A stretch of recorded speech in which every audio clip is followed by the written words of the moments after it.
اعوذ باللہ من الشیطان الرجیم بسم اللہ الرحمن الرحیم رب اشرح لی صدری ویسر لی امری واحلل عقدۃ من لسانی یفقہوا قولی۔ سورۃ النساء آیا 36۔ وَاعْبُدُوا اللَّهَ وَلَا تُشْرِكُوا بِهِ شَيْئًا، اللہ کی عبادت کرو اور اس کے ساتھ کسی چیز کو بھی شریک نہ بناؤ۔ ابن عباس رضی اللہ تعالیٰ نے فرمایا، قرآن حکیم میں جہاں بھی عبادت کا حکم ہے اس سے مراد توحید ہے، یعنی شرک سے روکا ہے۔ اس لیے اسی نے پیدا کیا، وہی رزق دینے والا ہے، وہی ہر حال میں فضل و کرم کرنے والا ہے، اس لیے لوگوں کا فرض ہے وہ اسی کی عبادت کریں۔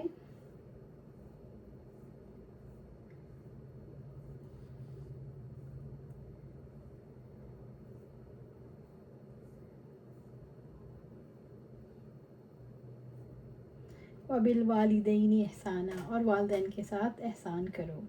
اللہ نے والدین کے ساتھ حسن سلوک کی نصیحت اس لیے کی کہ دنیا میں کسی کے وجود میں آنے کا ذریعہ والدین ہی ہوتے ہیں۔ اطاعت والدین کی اہمیت کے پیش نظر ہی اللہ تعالیٰ نے قرآن کریم کی کئی آیتوں میں اپنی عبادت اور والدین کے ساتھ احسان اور حسن سلوک کا ایک ساتھ ہی ذکر کیا ہے۔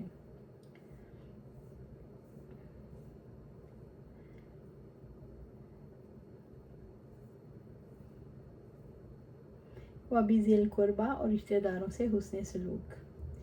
رشتہ داروں، قرآن حکیم میں 11 جگہ پر رشتہ داروں کے حقوق کا تذکرہ ملتا ہے۔ یہ آیت کریمہ تمام رشتہ داروں کو شامل ہے، خواہ دور کے ہوں یا قریب کے۔ ان کے ساتھ قول و فعل سے حسن سلوک کرنا ہے اور اپنے قول و فعل سے قطع رحمی نہیں کرنی۔ والیتامى، اور یتیموں سے، وہ چھوٹے بچے جو اپنے باپ سے محروم ہو گئے ہوں، تمام مسلمانوں پر ان کا حق ہے، خواہ وہ ان کے رشتہ دار ہوں یا نہ ہوں۔ ان کی کفالت کریں، ان کے ساتھ نیک سلوک کریں، ان کی دلجوئی کریں، ان کو ادب سکھائیں اور ان کے دینی اور دنیاوی مسائل میں ان کی بہترین تربیت کریں۔ والمساکین، اور مسکینوں کی۔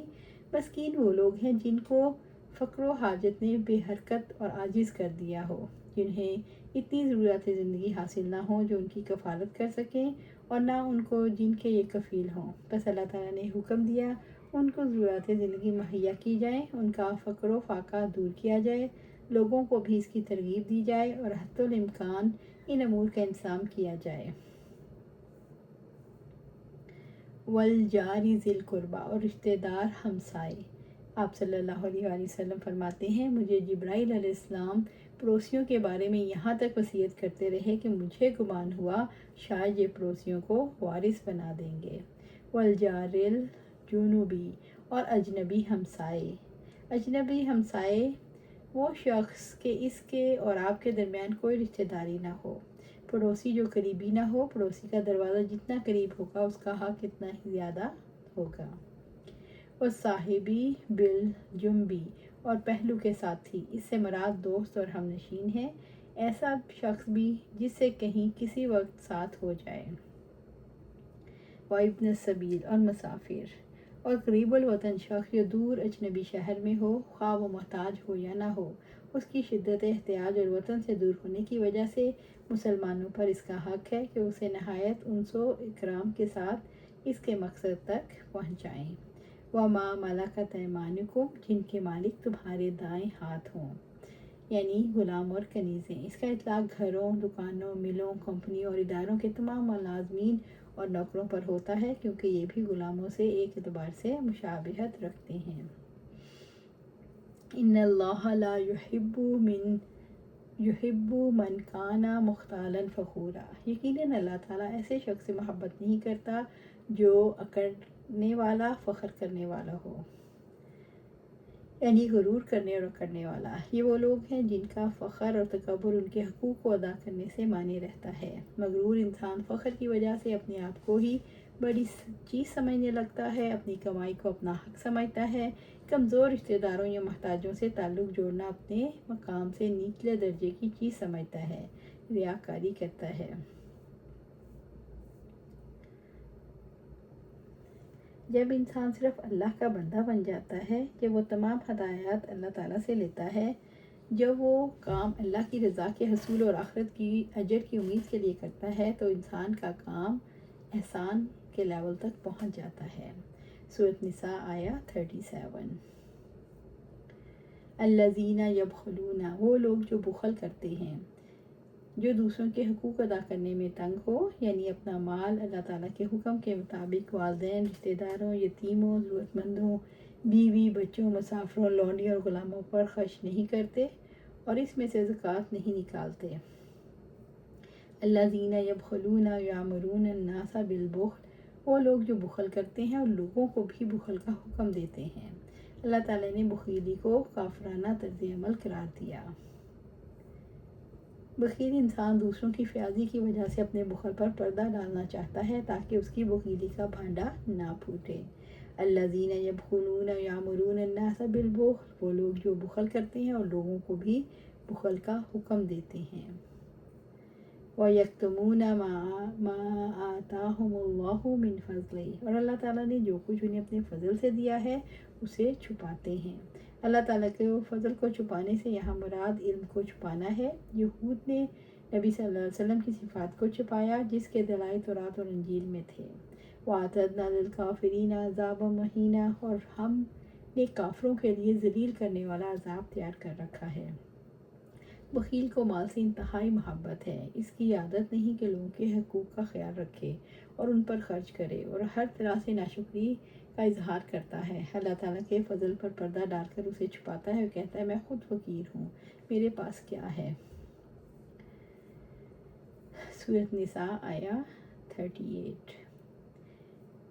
والذین ينفقون اموالهم رئاء الناس ولا يؤمنون باللہ ولا بالیوم الآخر، اور جو لوگ اپنے مال لوگوں کو دکھانے کے لیے خرچ کرتے ہیں اور نہ وہ اللہ تعالیٰ پر ایمان رکھتے ہیں اور نہ آخرت کے دن پر، ریاکار نام و نمود اور شہرت چاہتے ہیں تاکہ ان کی سخاوت کی تعریف ہو، انہیں اللہ کی رضا سے دور کا بھی واسطہ نہیں ہوتا۔ ریاکار خرچ شاذ و نادر ہی حقداروں کے لیے ہوتا ہے کیونکہ حقدار پر خرچ میں نمائش کے مواقع نہیں ہوتے۔ وَمَن يَكُنِ الشَّيْطَانُ لَهُ قَرِينًا فَسَاءَ قَرِينًا، اور وہ شخص جس کا دوست شیطان بن جائے تو وہ بہت ہی برا دوست۔ شیطان اس کا دوست بنتا ہے جو اللہ تعالیٰ اور آخرت پر ایمان سے خالی ہو۔ ان کو اللہ تعالیٰ کی حکم عدولی اور ترک اطاعت کے لیے شیطان نے آمادہ کیا۔ اس نے ان کی بری باتیں انہیں خوبصورت بنا کر دکھائیں اور برائیاں اچھائیاں بنا کر ان کے دلوں میں پھونک دیں۔ سورۃ نساء آیا 39۔ وَمَاذَا عَلَيْهِمْ لَوْ آمَنُوا بِاللَّهِ وَالْيَوْمِ الْآخِرِ وَأَنفَقُوا مِمَّا رَزَقَهُمُ اللَّهُ، اور ان کا کیا بگڑ جاتا اگر وہ اللہ اور آخرت کے دن پر ایمان لاتے اور جو کچھ اللہ تعالیٰ نے انہیں رزق دیا ہے اس میں سے خرچ کرتے۔ اللہ تعالیٰ نے واضح کیا ہے کہ ایمان کا راستہ ہی محفوظ راستہ ہے۔ کیا حرج تھا کہ اگر وہ اللہ پر ایمان لاتے اور ریاکاری کو چھوڑ کر اخلاص اور ایمان کا راستہ اختیار کرتے۔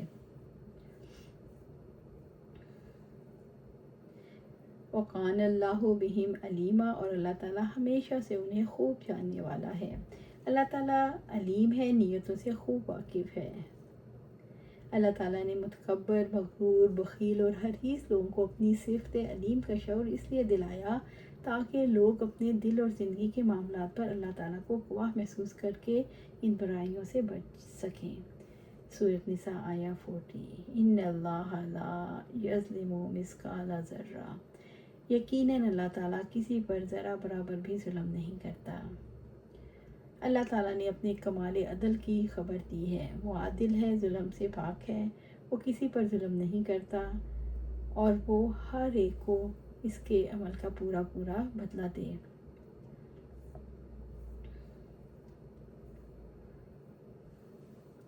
وَإِن تَكُ حَسَنَةٌ يُضَاعِفْهَا، اور اگر نیکی ہوئی تو اس کو 2 گنا کر دے گا۔ ان اللہ لا یظلم مثقال ذرہ، یقیناً اللہ تعالیٰ کسی پر ذرہ برابر بھی ظلم نہیں کرتا۔ اللہ تعالیٰ نے شعور اس لیے دلایا تاکہ لوگ اپنی نیکیوں کے حریص ہو جائیں اور برے اعمال کرنے سے بچ سکیں۔ وَيُؤْتِ مِن لَدُنْهُ أَجْرًا عَظِيمًا، اور اپنے پاس سے بہت بڑا اجر عطا فرمائے گا۔ اجر عظیم سے مراد جنت ہے۔ یا ارحم الراحمین، ہمیں بھی اپنی رضا اور جنت نصیب عطا فرما، آمین۔ اللہ سبحانہ تعالیٰ ہمیں قرآن و سنت پر عمل کرنے کی توفیق دے، اس پر جما دے، اور جنت الفردوس کے اعلیٰ مقام پر اپنے پاس گھر عطا فرما۔ آمین یا رب العالمین۔